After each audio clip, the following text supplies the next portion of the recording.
আমার কাছে মনে হয়েছে যে আপনারা দেখেছেন যে আহ, যা নতুন হাই কমিশনার যে ত্রিবেদী তার যে ভারত সরকার যে তাকে মন্ত্রীর মানে কেন্দ্রীয় মন্ত্রীর পদমর্যাদা দিয়েছে, এটা নিয়ে আমি একটা স্ট্যাটাস দিয়েছিলাম যে অ্যাকচুয়ালি এটা তার এই স্ট্যাটাসটা তার সরকারের কাছে, তাদের গভর্নমেন্টের কাছে।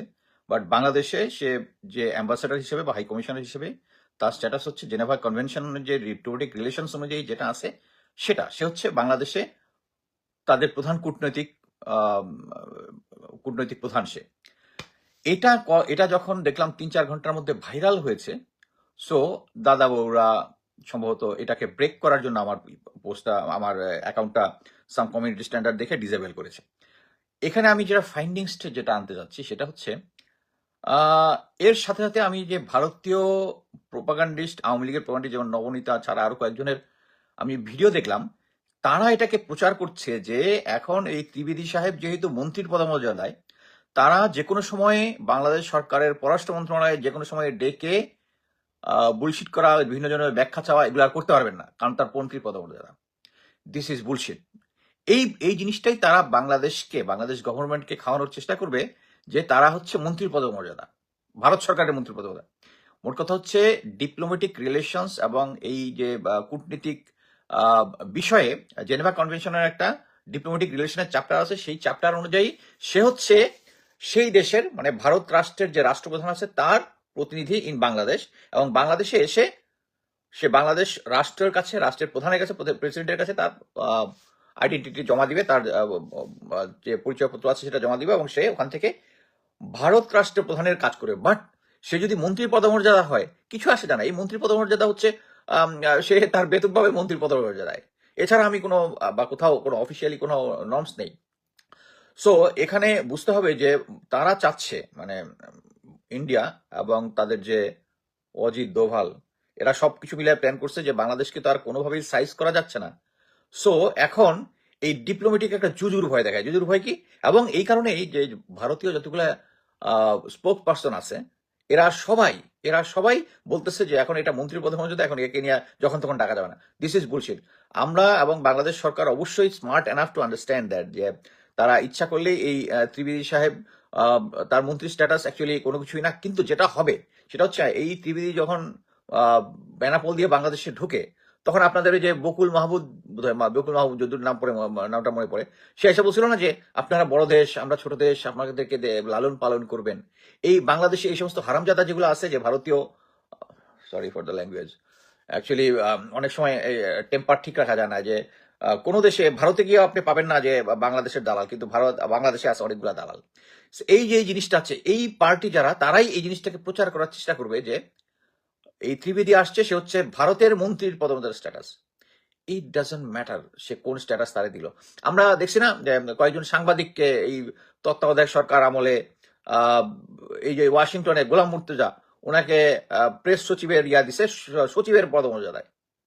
সো এই সচিবের পদমর্যাদা তার যাই হোক, ওয়াশিংটন ডিসিতে সে যখন কোনো জায়গায় অংশগ্রহণ করে, সে কি দেখাবে যে সে হচ্ছে সচিব, অর্থাৎ তার প্রোটোকলটা সে অনুযায়ী দিতে হবে? It's bullshit. সেম জিনিসটাই হচ্ছে যে এই দীনেশ ত্রিবেদী যে আছে, তার স্ট্যাটাসটা হচ্ছে তার দেশের তার বেতন ভাতা, শুধু এইটার ইয়ে। আমরা আর্মিতে যেটা একটা বলতাম পার্ট 1 অর্ডার আর পার্ট 2 অর্ডার। পার্ট 1 অর্ডার হচ্ছে যেটা যে কোনো জিনিস যেটার সাথে মানিটারি ইয়া নাই, আর পার্ট 2 অর্ডার হচ্ছে মানিটারি যেটার সাথে রিলেটেড, বেতন ভাতা এন্ড আদার থিংস। সো ওই দীনেশ ত্রিবেদীর পার্ট 2 অর্ডার হচ্ছে ওইটা, আর পার্ট 1 অর্ডার হচ্ছে বাংলাদেশে সে হচ্ছে একজন কূটনৈতিক প্রতিনিধি।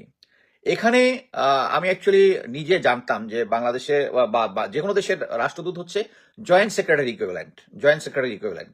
আবার আরো কয়েকটা দেখলাম deputy secretary, but anything below the secretary, মানে সেক্রেটারির নিচে, সেক্রেটারি লেভেলের নিচে যেটা আছে, মানে হচ্ছে সেনাবাহিনীতে হলে একজন কর্নেল ইকুইভ্যালেন্ট, বা ইয়া হলে জয়েন্ট সেক্রেটারি ইকুইভ্যালেন্ট। এই সমস্ত জায়গাতে এই জিনিসটাকে তারা এমন ভাবে ফুলিয়ে ভাবে প্রচার করতেছে, অতএব দীনেশ ত্রিবেদী আসছে। এবং এটার কারণে মানে আমার অ্যাজাম্পশন হচ্ছে, আমি যেহেতু এটাতে একটা ক্লিয়ার স্ট্যাটাস দিয়েছি এবং স্ট্যাটাসটা ভাইরাল হচ্ছিল, এবং বাংলাদেশের মানুষকে ধোকার মধ্যে রেখে এবং এই ধোকাটাকে আরো পোক্ত করবে।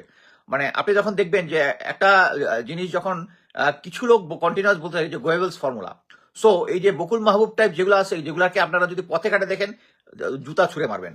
এই যে ভারতের যারা মুখপাত্র যেগুলো বাংলাদেশের মধ্যে আছে, এই জিনিসগুলো প্রচার করার চেষ্টা করবে তার মন্ত্রী স্ট্যাটাস, বাট অন গ্রাউন্ডে জেনেভা কনভেনশন অনুযায়ী সে বাংলাদেশে একজন সচিবের নিচে জয়েন্ট সেক্রেটারি ইকুইভ্যালেন্ট, একজন কূটনৈতিক প্রতিনিধি, তার ইমিউনিটি আছে, তাকে গ্রেফতার করা যাবে না, বা তার কতগুলো স্ট্যাটাস আছে, বা তাকে কি বলে বাংলাদেশে অ্যাকসেপ্ট যদি না করে পার্সোনাল নন কাটা করতে পারে। আমার মনে হয় সে যেই দীনেশ ত্রিবেদী, আমি আগেই বলেছিলাম যে সে একটা বিশাল প্ল্যান নিয়ে বাংলাদেশে আসছে। সে বাংলাদেশকে কন্ট্রোল করার জন্য এই কারণে একজন প্রফেশনাল কূটনৈতিক বাদ দিয়ে একজন হিন্দুত্ববাদী একজন রাজনীতিবিদকে এখানে পাঠাইছে, এবং এই কারণেই সে যখন বাংলাদেশে ঢুকছে, বাংলাদেশে ঢোকার সাথে সাথে সে কিন্তু বলছে আকাশ বাতাস সেম, এবং আমরা ক্রিকেট টিমকে এক হয়ে যাবে, অথবা মানে বুঝাইতে যাচ্ছে সে বাংলাদেশের একটা অংশ। এবং তাদের এই হিন্দুত্ববাদী কিন্তু তাদের যে নতুন সংসদ ভবনে কিন্তু একটা ম্যাপ করেছে, ম্যাপের মধ্যে বাংলাদেশকে তাদের ভিতরে ভরিয়েছে।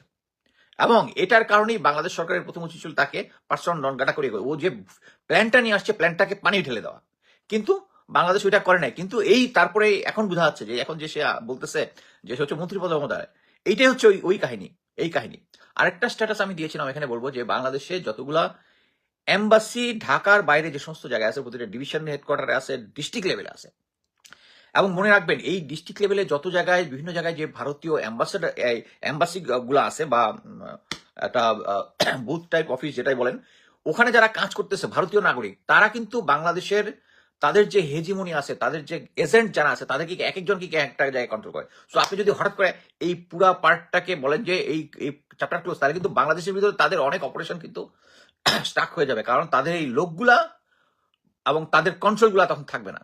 আমার মনে হয় যে আমাদের যে ডিফেন্স ইন্টেলিজেন্স এবং যারা আছে, ব্রিগেডিয়ার শামসেরও আমি দৃষ্টি আকর্ষণ করবো যে এই অ্যাম্বাসিগুলাকে যদি সরাই দেয়, তাহলে কিন্তু বাংলাদেশের হঠাৎ করে কিন্তু ওই ইন্ডিয়ার যে কন্ট্রোলটা আছে এটার মধ্যে একটা নাড়া খাবে। সো আমি মনে করি একটা জিনিস হচ্ছে, আচ্ছা একটা রিকোয়েস্ট করি, আমি নর্মালি আমার রিকোয়েস্ট ভাইরাল করতে বলি না, আমার এই ভিডিওটা শেয়ার করবেন, কারণ ওই অ্যাম্বাসেডারের স্ট্যাটাসটা রিলেটেড আমি একটা দেওয়ার সাথে সাথেই কিছুক্ষণ পরে, মানে 3-4 ঘন্টা পরে যখন ভাইরাল হলো, তখন আবার এই অ্যাকাউন্টটা ডিসেবল করেছে। আমি অ্যাকাউন্ট ইনশাল্লাহ পাবো, কিন্তু তার আগে এই অ্যাকাউন্ট থেকে কথা বলবো, এবং যারা ইউটিউবে বা বিভিন্ন জায়গায় শেয়ার করেন, আমার এইটা কপিরাইট মুক্ত, যেভাবে পারেন শেয়ার করেন। ধন্যবাদ।